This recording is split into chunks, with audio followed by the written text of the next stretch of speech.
The moment this broke, it changed the entire direction of the Iran nuclear story, and almost no one is explaining why. Early this morning, reports confirmed that Iran's foreign minister, Abbas Araghchi, landed in St. Petersburg for a high-stakes meeting with Vladimir Putin. Within hours, the Kremlin, through spokesman Dmitry Peskov, made something very clear. Russia's offer to take custody of Iran's enriched uranium is still on the table. Not a rumor, not speculation, a standing, active proposal. And then came the line that should stop you in your tracks. It has not been acted upon. 4 simple words, but they reveal a massive geopolitical standoff that most people are completely missing, because here's what's really happening beneath the surface. For months, the United States has repeated one core demand in every negotiation, every back-channel conversation, every diplomatic signal. Iran must get rid of its enriched uranium, not reduce it, not pause it, remove it. We're talking about roughly 450 kilograms enriched to 60%, material that can be pushed to weapons grade in a matter of weeks. That's enough for multiple nuclear weapons. This isn't just another condition on a long list, this is the condition. Every ceasefire discussion, every round of indirect talks, every political message ultimately circles back to this single, non-negotiable requirement. And now, out of nowhere, Russia steps in with a solution that on paper solves everything. Moscow is essentially saying, give us the uranium. We'll take it out of Iran. We'll store it on Russian soil. We'll reprocess it under international supervision. Iran keeps its nuclear infrastructure. The dangerous material leaves the country.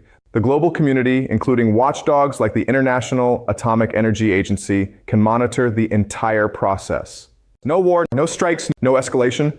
A diplomatic off-ramp that avoids a global crisis. But here's the twist, the part no one can ignore. This deal, the one that checks every major box, was rejected. And that raises the real question driving this entire video. If a solution exists that prevents conflict, satisfies the core demand, and stabilizes the region, why was it turned down? Let me say this as clearly as possible, because most of the media coverage is dancing around it instead of stating it directly. Donald Trump rejected Vladimir Putin's offer to take custody of Iran's enriched uranium. This isn't speculation. This was confirmed by Axios, where a U.S. official said plainly, it hasn't been accepted. Now, on the surface, Washington's position sounds reasonable. They keep repeating, we need to see the uranium secured. But that phrase hides the real conflict. The United States agrees with the goal, but rejects the method. They want the uranium out of Iran, just not in Russian hands. And that distinction, small on paper, massive in reality, is the entire story unfolding right now. Because look at what happens next. While Washington hesitates, Abbas Araghchi boards a plane and flies straight to St. Petersburg to sit down with Putin. That is not a routine diplomatic visit, that is a signal. Iran is effectively responding. If America won't accept Russia as the solution, we will talk to Russia directly anyway. And to really understand why this moment matters, you have to go back, not months, but years, to the foundation of this entire issue. Under the Joint Comprehensive Plan of Action, the deal that Trump withdrew from in 2018, Russia was already playing this exact role. Iran shipped out roughly 97% of its enriched uranium stockpile. And where did it go? To Russia. It was handled by Rosatom, stored, processed, and monitored under international oversight. And here's the key point. This system worked. There were no major violations, no diversion of material, no breakdown in oversight. The International Atomic Energy Agency verified compliance. For 3 years, the arrangement functioned exactly as designed until the US walked away and reimposed sanctions. So when Kremlin spokesman Dmitry Peskov says today that Russia is the only country with positive experience handling Iran's uranium, he's not promoting Russia, he's stating a documented fact. This isn't a theoretical proposal. It's a replay of a system that already succeeded. Russia has the infrastructure, the legal framework, the storage capability, and the working relationship with the IAEA to execute this again almost immediately. Even officials connected to Rosatom have said the transfer is technically feasible, even under difficult conditions, and experts point out that coordination mechanisms to safely move and monitor the material already exist. So technically, diplomatically, and historically, the solution is sitting right there. Russia is ready. Iran is engaging, the IAEA can supervise, everything lines up. Which brings us to the real question, the uncomfortable one that most Western coverage avoids. Why reject it? The answer has less to do with uranium and more to do with power. Washington's concern, based on reporting, is that allowing Russia to take and process Iran's uranium would elevate Moscow's position in the global nuclear energy market. Russia, through Rosatom, already controls a significant share of global uranium enrichment and nuclear fuel supply. If it takes Iran's stockpile, processes it, and potentially reintroduces it into the global fuel market, that strengthens Russia's leverage across Europe, Asia, and the Middle East.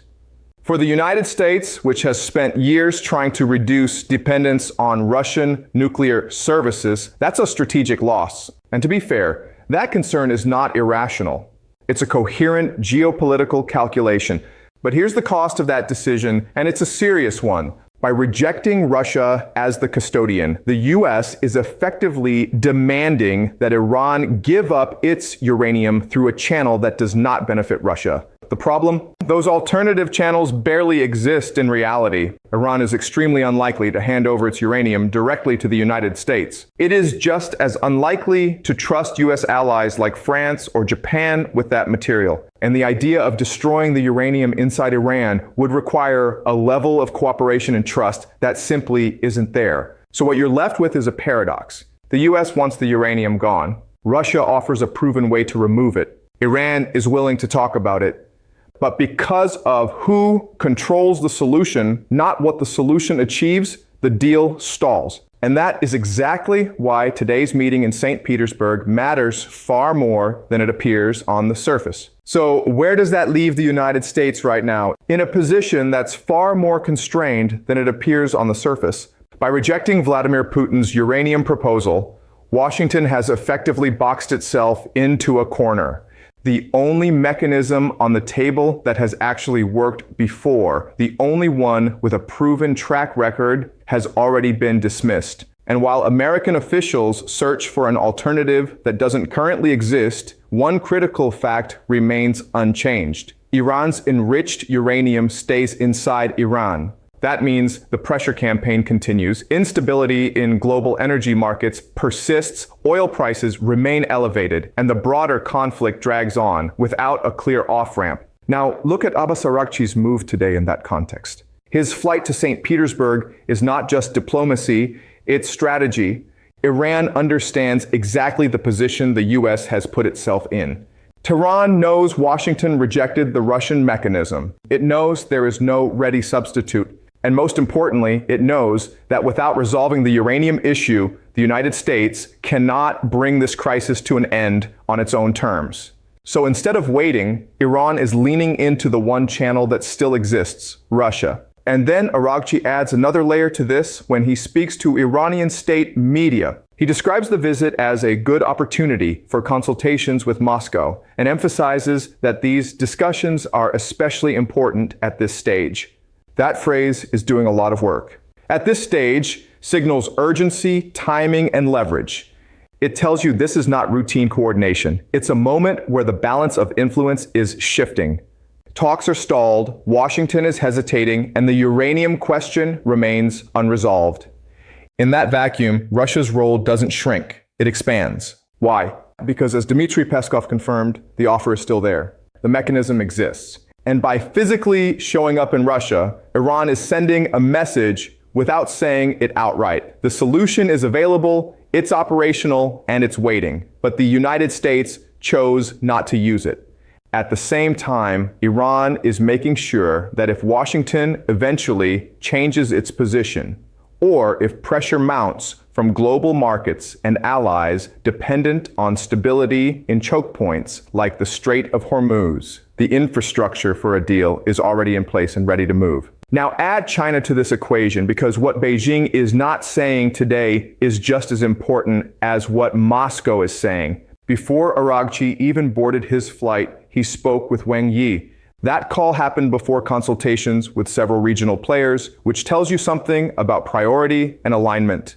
China had early visibility into Iran's thinking before others, and potentially before key developments became public.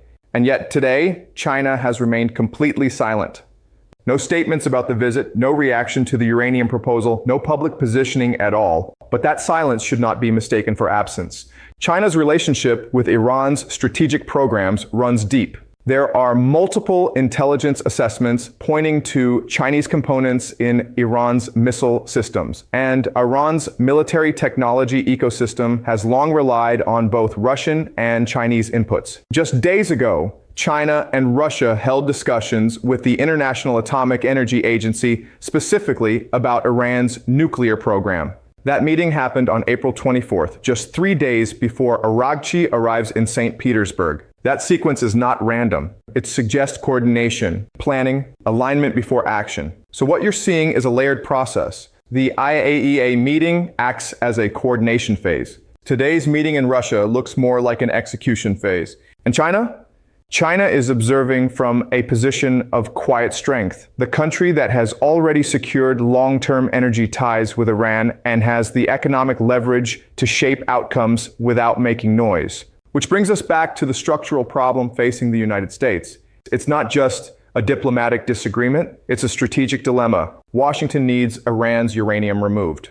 Russia has the capability and the experience to remove it. The US rejected that pathway, and right now, there is no viable alternative that Iran would accept. That leaves only two real options. Eventually reconsider the Russian mechanism or pursue a far riskier route involving direct intervention. There have been discussions confirmed in reporting about the possibility of special operations forces securing nuclear material inside Iran. But think about what that actually means. That's not a diplomatic solution. That's a military escalation. It would likely violate any ceasefire framework, require extremely complex coordination, and almost certainly trigger a response from Tehran that could expand the conflict in unpredictable ways. It's a scenario filled with variables that no one can fully control. So this is the reality at this moment. As Aragchi sits across from Putin in St. Petersburg, the only peaceful solution to remove Iran's uranium is the one offered by Russia and rejected by the United States. The only alternative involves force, with all the risks that come with it. And meanwhile, the situation on the ground continues to deteriorate. Maritime tensions rise, economic pressure builds, and the diplomatic window that was supposed to open during a ceasefire is slowly closing. Now, here's where the situation becomes almost impossible to ignore. Donald Trump himself said that the uranium issue is 99% of the deal.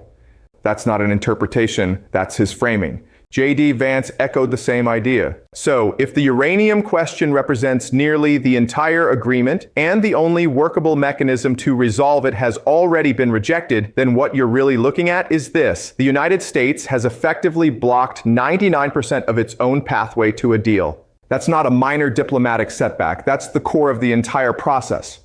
And that is exactly why Abbas Aragchi is sitting in St. Petersburg with Vladimir Putin right now. This meeting is not about deciding whether Russia will take the uranium. That part has already been signaled. It's about the fine print, the timeline, the verification structure with the International Atomic Energy Agency, the technical safeguards, and most importantly, the guarantees that Russia cannot simply turn around and leverage that material to expand its dominance in the global nuclear fuel market. And here's the key insight. Those are solvable problems. These are not existential geopolitical barriers. They are engineering, legal, and regulatory questions. They can be negotiated, structured, and enforced. And Iran is in Russia right now precisely because the bigger strategic question is already settled.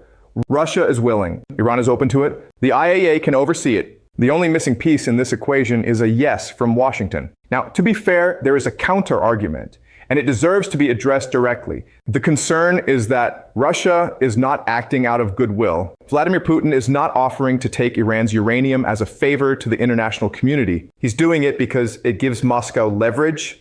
It strengthens Russia's role in the global nuclear fuel supply chain. It positions Russia as a central player in any post-conflict Middle East framework. And from Washington's perspective, handing that kind of strategic advantage to Moscow is a serious concern. That skepticism is not irrational. It's grounded in real geopolitical competition. But here's the critical question, not whether Russia benefits, but whether the alternative is better. Because the alternative is what we are seeing right now, a prolonged blockade, a ceasefire that exists more on paper than in reality, rising tensions in critical trade routes like the Strait of Hormuz, elevated oil prices that ripple through global markets and hit consumers directly, and most importantly, Iran's enriched uranium still sitting inside Iran, unchanged, unresolved, and increasingly central to the crisis. When you compare those outcomes, the cost of rejecting the Russian mechanism starts to look heavier than the benefit of denying Moscow additional influence.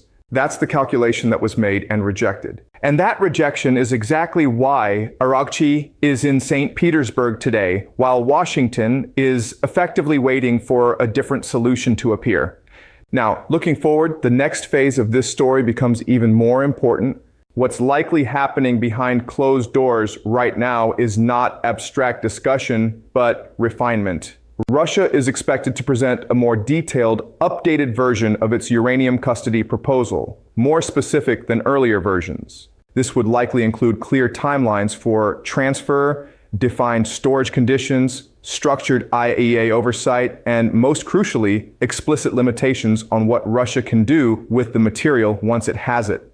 That last part is the heart of the American objection. Concerns about resale, reprocessing, and market leverage. If this updated proposal includes binding guarantees, real constraints that prevent Russia from turning Iran's uranium into a geopolitical asset without broader consent, then the core U.S. concern is at least partially addressed. From there, the process becomes diplomatic transmission. Araghchi carries the framework back to Tehran. It moves through regional intermediaries. It eventually lands back on Washington's desk. And at that point, the decision becomes unavoidable. Accept the mechanism or reject it again. If it's accepted, the implications are immediate. The uranium issue, the 99%, is resolved.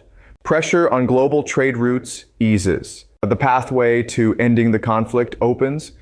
But if it's rejected again, the consequences are just as clear. The conflict continues, and the diplomatic record begins to tell a very specific story. Iran signaled willingness, Russia provided a mechanism, and the United States declined twice. That narrative matters. It shapes alliances, influences global perception, and affects how future negotiations are framed. And then there's China, quiet but far from absent. Wang Yi and Beijing have taken a position of strategic silence. No public statements, no visible pressure, no overt alignment in today's headlines. But behind that silence is influence. China continues to purchase Iranian oil, providing Tehran with economic breathing room. It has already engaged in discussions with Russia and the IAEA on Iran's nuclear issue. It operates as a stabilizing force for Iran, not by speaking loudly, but by ensuring Iran has the capacity to wait. In many ways, China is shaping the environment without stepping into the spotlight. It's present without appearing present, and that quiet presence is what allows Iran to sit in St. Petersburg today, engaging with Russia instead of rushing to respond to Washington. Which brings us back to the simplest, most revealing image of this entire situation. Donald Trump said there is a phone, a line of communication, a path forward, but that phone hasn't rung. Instead, Araghchi is sitting across from Putin discussing a mechanism that already exists, while the one country that needs that mechanism the most has yet to accept it. Now let me add one more layer, because this might be the most important piece of the entire puzzle, and it goes far beyond uranium. In January 2025, just weeks before this conflict escalated, Iran and Russia signed a 20-year strategic partnership agreement. This wasn't a symbolic handshake. It was one of the most comprehensive bilateral frameworks either country has entered into in modern history. It covers economic cooperation, military coordination, and deep political alignment. It deliberately stops short of being a formal mutual defense pact, but make no mistake, the level of integration it establishes is significant. So when Abbas Araghchi lands in St. Petersburg today to meet Vladimir Putin, he is not walking into a room as a negotiator seeking help from an outsider. He is arriving as a representative of a treaty partner, coordinating strategy with an aligned power. And that distinction completely changes how you should interpret this meeting. This is not Russia stepping into someone else's conflict as a neutral mediator. This is Russia being briefed, consulted, and potentially aligned by a country with which it has long-term strategic commitments. It means the conversation happening behind closed doors is not just about, can Russia help solve this? It's about how do both sides position themselves within this conflict to maximize their outcomes. Because Russia's interests here are not abstract. They are concrete, measurable, and in many ways profitable. During the peak of the recent tensions, when disruptions around the Strait of Hormuz pushed global oil prices higher, Russia's energy revenues surged. Reports indicate that Moscow was earning hundreds of millions of euros per day during that period. That's not incidental. That's a structural advantage. Every day global supply is constrained, every day prices stay elevated, Russia benefits. So the longer the instability continues, the more financially advantageous the situation becomes for Moscow. Now think about that in the context of what Dmitry Peskov said, that the uranium offer still stands. On the surface, it looks like a constructive, solution-oriented proposal. And it may very well be. But beneath that, there's a deeper strategic question. What outcome does Russia actually prefer? A rapid resolution that stabilizes markets and reduces its windfall, or a prolonged situation where it positions itself as the indispensable problem solver, offering solutions that may or may not be accepted while quietly benefiting from the ongoing instability. This isn't about